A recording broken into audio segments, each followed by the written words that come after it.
एक ऐसा गठबंधन बनाया है जो सबके ऊपर भारी पड़ रहा है और वह निश्चित रूप से हरियाणा प्रदेश के अंदर विजय की पताका फहराने का काम करेगा।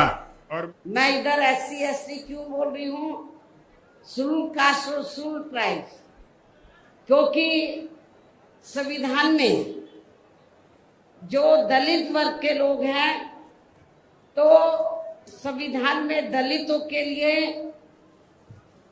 तो हरिजन लफ्ज का इस्तेमाल नहीं किया गया है, बल्कि अनुसूचित जाति व जनजाति लफ्ज का इस्तेमाल किया गया।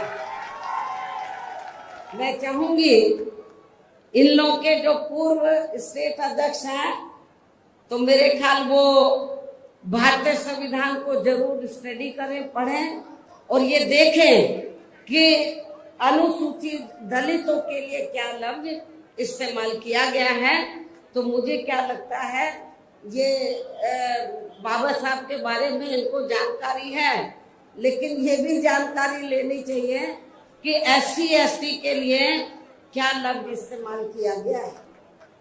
क्योंकि मुझे याद है सन 1977 में जब मैं वकालत की पढ़ाई कर रही थी, LLB फर्स्ट ईयर की स्टूडेंट थी, दिल्ली यूनिवर्सिटी से पढ़ रही थी।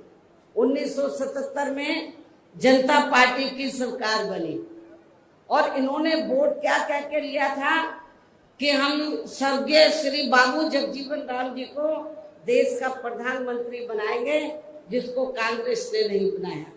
कांग्रेस ने भी नहीं बनाया जिनको, और जनता पार्टी ने भी नहीं बनाया 77 में। तो दलित वर्ग के लोग, अनुसूचित जाति जनजाति वर्ग के लोग पूरे देश में बहुत नाराज थे, खफा थे। तो उस समय उन्होंने दिल्ली में एक 3 दिन का जाति तोड़ो सम्मेलन रखा और उसमें ऑल इंडिया की तरफ से, तो यूथ की तरफ से, नौजवानों की तरफ से मुझे उन्होंने इनवाइट किया बोलने के लिए। और जब मैं उस सम्मेलन में बोलने के लिए गई, तो वहां पर जितने भी जनता पार्टी के नेता थे, तो वो बार बार हरिजन हरिजन इस्तेमाल कर रहे थे।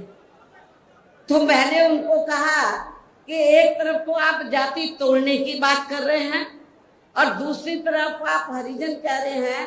यदि हम इसको पॉजिटिव सेंस में ले तो हम तो हरि का मतलब ईश्वर, हम तो ईश्वर की औलाद होगी, तो बाकी लोग क्या शैतान की औलाद है।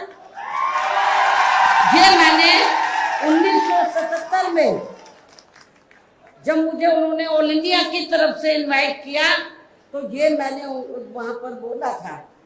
तो उधर ही जो जनता पार्टी के जो नेतागण लोग थे, उन्होंने माफी मांगी और कहा कि, मैंने बोला कि आपको, आप सरकार संविधान से चलती है और संविधान के हिसाब से आप लोगों को जो वीकर सेक्शन के लोग हैं, तो उनको अनुसूचित जाति जनजाति और अन्य पिछड़ा वर्ग बोलना चाहिए, तो ये ज्यादा बेहतर होगा।